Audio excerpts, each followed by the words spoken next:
Have you welcomed what you've seen in terms of the government response, both state and federal, in support of Far-North Queensland? Well, look, I mean, what I can say, and I have been in constant contact in my role as Shadow Emergency Management Minister with the Federal Minister's Office, and I must say thank you to them. They've been keeping me very up to date. We know this has been absolutely devastating up in Far-North Queensland. The Queensland SES has been out in force, and I want to thank all the volunteers who've gone up there to give assistance. The Defence Force were on standby for Cyclone Jasper. They've been rolled out now and are working to help in the evacuation process.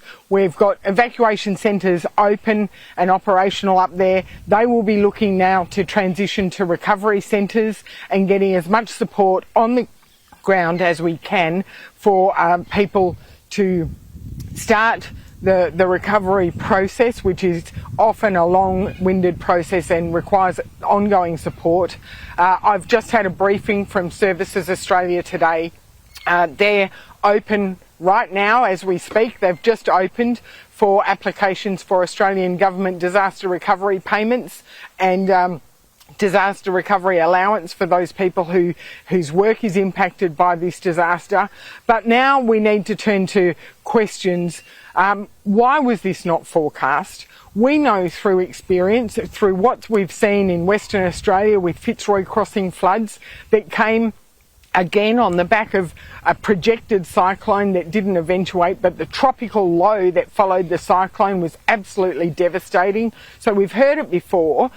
This time around, tropical cyclone or Cyclone Jasper, we got to the end of that, following it sort of increasing and decreasing in intensity, and then when the cyclone was petering out, where was the bomb? Why didn't the bomb come in and say, be prepared? We don't know what this tail will have following it. At the very least, be prepared rather than the cyclones moved. Yeah, sure.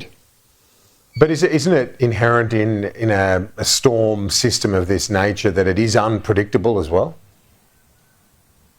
Well, it is unpredictable, but when the focus has been on the cyclone, and then people are saying, well, the cyclone is petering out, it's passing, it gives a sense of we can all relax now, whereas the reality is the cyclone may be petering out, but the tail is often what really whips communities. And we know, I mean, we pay millions, if not billions of dollars to the Bureau of Meteorology. They keep coming out with declarations of how good their forecasting is. You know, they've got 7-year modelling predictions, but 7 years means nothing if you can't predict what's happening in 24, 48 hours.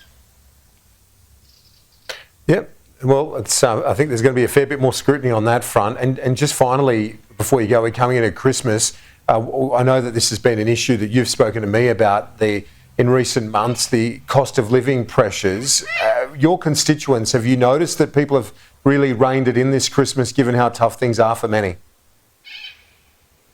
Well, my main street here in Deniliquin is dreadfully quiet at the moment, and I went talking to some of the shopkeepers yesterday as I'm doing my last minute Christmas shopping, because it's been quite busy and I am known for leaving it to the last minute.